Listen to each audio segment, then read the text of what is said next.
Greetings, travelers. On what will conclude my current filler arc until Endwalker releases, I'm going to educate you on the ways in which you can silently judge every single soul around you to see that if they are up to par. In person-to-person relationships, a red flag means that you probably can't have a healthy relationship with said person. In the context of Final Fantasy XIV, a red flag means you probably aren't going to be very healthy in said instance, a sign of true danger. Think of these more like guiding principles than actual rules. But I'm still going to teach you how to judge a book by its cover. My first classic red flag, looking through Party Finder and seeing a description that says something to the effect of no salt, positive vibes only. The only people who say shit like this are either extremely fucking toxic themselves or a shitter at the game, of which both extremes are undesirable in the eyes of many. The only 100% certainty with a description like that is that whatever player has put this Party Finder up has been hard stuck for the last eternity. What kind of salt are we talking about anyways? Sea salt? Iodized salt? Salt substitute? Or was someone just not nice enough when they said that you needed to voke the boss to swap properly? I can personally say the amount of times I've been in these types of instances and had a good experience. The answer is like 5 or 6, which according to my math is not equal to 0. So maybe you'll get a chill group that clears instead of a toxic group that makes you feel inadequate, or a chill group who sucks at the game. Oh wait, so this isn't the beach episode of the filler arc. Well, don't I look just so silly? Gotta play it cool. So true, King, but consider this red flag. Players who type stuff like this at the start of the dungeon instead of the good old O/ the way Satan intended. I'll be honest, this is sociopathic behavior. Whenever I see this, a chill runs down my spine. Who gave you the right to address me as if I were worthy of polite grammar and respect when I play a catboy, making your kindness so obviously undeserved? I hate to use the term normie unironically, but that's genuinely how it feels when someone types like this in-game. Instead of kicking it back with a fellow cultured gamer, now it feels like you're in a dungeon with your mom or teacher. Every time you let your guard back down, they pop in with something terrifying yet again, like... That's the moment you realize your every action is being judged. Better not slip in your rotation even once, cause this assignment is 50% of your overall grade, and there is no curve. I already graduated Demon Harvard, and yet I feel the need to ask them if I have all my credits in order to walk next June. Well, your kind scares me. I also worry about your mental state. No one who uses this is doing okay. Though you may want to help them, avoid this player, lest you also be dragged into the sea of passive aggressiveness. Wait, what am I doing here? The second simple red flag. A player has no idea what limit break is. How could you possibly miss a core mechanic to the game that is never put onto your hotbar until you actually go and do it yourself, and there also isn't a tutorial for it that tells you about it? Nah, you can't fool me, that doesn't exist. This player base doesn't even have eyes anyways. Okay, I'll admit it, if the player's in something like Sastasha, yeah, you're not beyond saving. You still have the potential to be educated. But if you're past like level 70 and you have no idea what limit break is, I don't know, Chief. You're either bought a level boost and you're completely lost, or you're just this way without an excuse. See, real good players learn to fuck up the limit break timings when it actually matters and either laugh it off or go back to consuming vices. Alternatively, you can be one of those mouth breathers who cannot comprehend using a ranged limit break on a trash pull or begging for a healer LB3 when only 3 people are down and you're probably playing a red mage. Actually, I get it. I don't like weakness debuff either. Yeah, but why would they use healer LB in the first place, when that would mean they can't rub their race macros in my face? Shout out to the white mage genius who really said to themselves, dying is one of the most fun things to do in this game, teehee. So why not make it even more fun with a passive-aggressive race macro from me, the healer who let you die in the first place, XD? Featuring such top 10 red flag healer classics such as, I'm not your mama, but I'll raise you, X3 nuzzles and kisses. Daddy, your bulgy-walgy doesn't belong on the floor, ooh-woo. Stop tanking the floor, boss.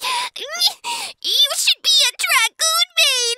And And of course, the ultimate. You owe me 1,800 MP, you piece of worthless garbage. I guess the stereotype that you're all evil on the low-key is true, because nothing gets me more heated than one of these babies. And I'm starting to think you do it on purpose. Some type of self-aware torture of other players whose only sin is having the gall to exist within 5 feet of you. But they aren't the only ones guilty of text macro crimes. Astrologians, if you've ever macroed a Yu-Gi-Oh reference to literally any of your skills, I'm gonna kill you and introduce you to the Shadow Realm early since you love it so much. And if you've ever macroed some Kenshin quotes to your samurai skills, congratulations! You managed to make the Queen of Cringe herself into a 3-week-long coma. Are you proud? Did you hear something? Anyways, red flag number 3 requires a little bit of backstory. If you spent any amount of time looking at strategies to high-end content, you've definitely found healers who brag about their parses. Oh, look at you, you big bad boy. Imagine having another healer do all the work in the instance while you mash your 1-button DPS rotation. Congratulations. Really, these types of healers are the ones who are going to let you die and then spin a wheel to find someone else to push the blame on. Probably you. Instead of playing like a real bitch and getting people from point A to point B, they complain when they have to press a single GCD heal to survive. Alternatively, you can get the healer that doesn't do any damage and increases the viscosity of your run tenfold, or the healer with a god complex who decides to spite you for that one mistake, or the healer who just sucks. Actually, now that I think about it, playing healer itself is just a red flag. It's an even more terrifying red flag when that healer is a couple with the tank. Oh god, I actually don't even want to think about that. Regardless, if you need that big healer parse to bring you up, then I know that you're going to let me down. Oh, whoops, my bad. I was just looking at my orange healing parses. Let me go wash my hands real quick. Speaking of healers being a red flag, did you know they can be not just toxic, but downright radioactive? That's right, it's easy to identify too. The ultimate tell of a Chernobyl healer is having Cure on the hotbar as a white mage. Now, if you find yourself asking why, that's exactly why you're a red flag.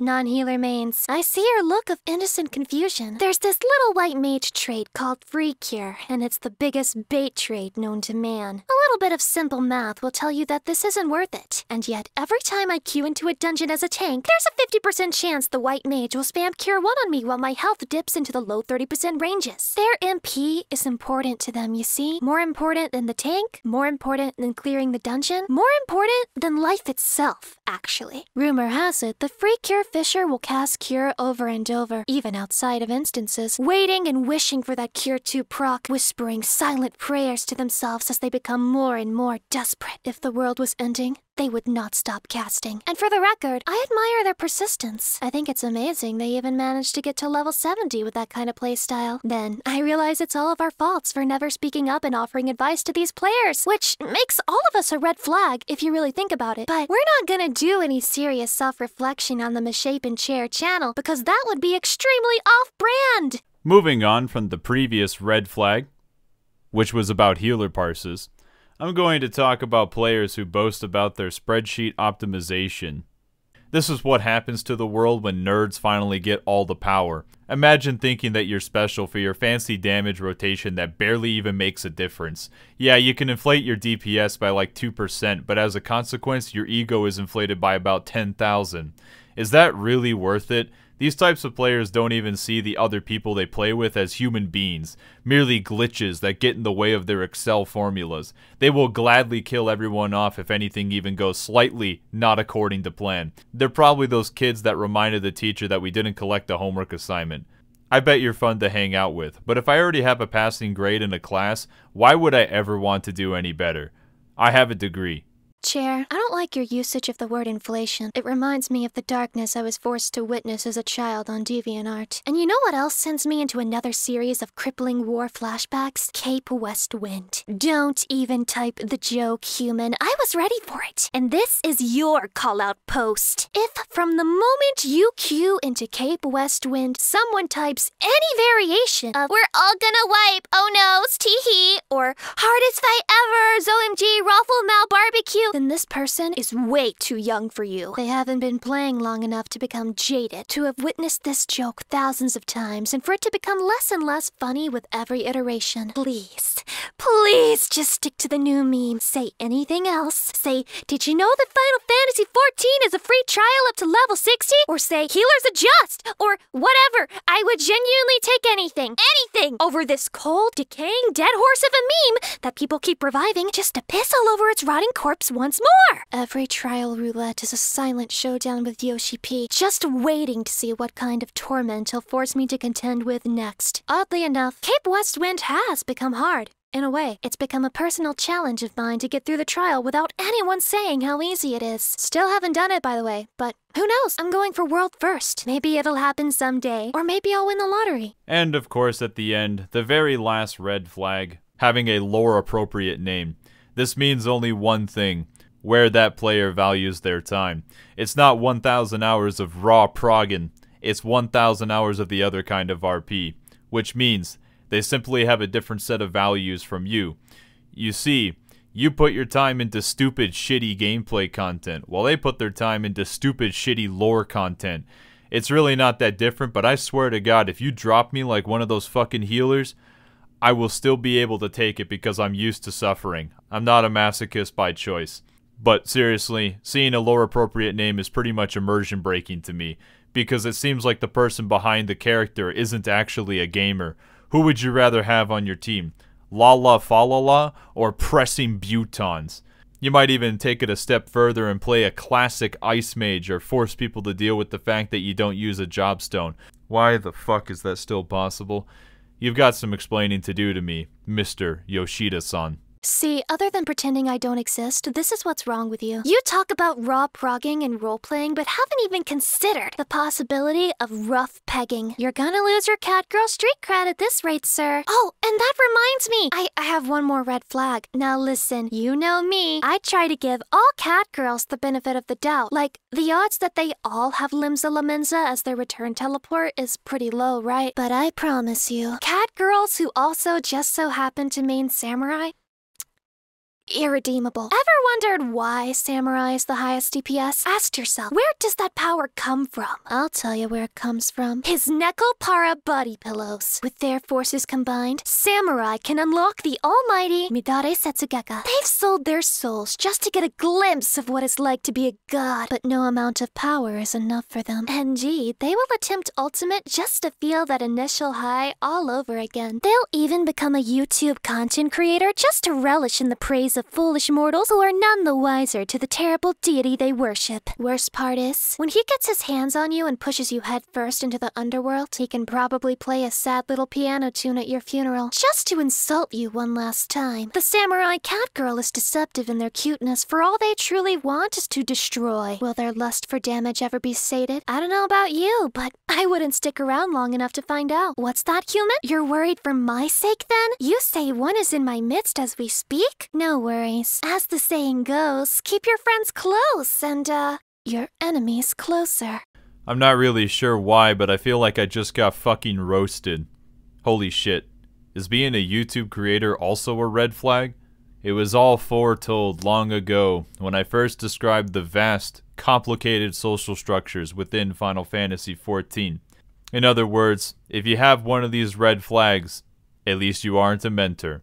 Incredible. Truly incredible. He said the thing. Well, I'm sure nothing of interest is happening right now, especially in this video. Maybe my creative juices will return to me when Endwalker finally releases, when my frustration ultimately reaches a new peak. Now let's get out there and continue to get mad at a computer game while keeping the illusion of kindness. Transition sound effect. Well, what did I expect? Never meet your heroes, kids, they'll treat you like an insect. Wait, stop. I already roasted him this time. Well, fine. Let's do a red flag rhyme. If you find you can relate to more than one of these, here's a demon girl's advice. Time to make like a tree, cause it's baseball, kid, and you're out once you strike 3. No mentor crown, but here's my decree. Now I call him like I see him in this red flag coliseum. If you're clear, then carpe diem, but if not, then fuck your freedoms. Directly to jail by GM. Gotcha cry until the PM. They'll slide right into your DM, straight to Yoshi Peace Museum. Hey, I wanna see what Daddy Peace got in his, Naughty player attention. Me next, me next.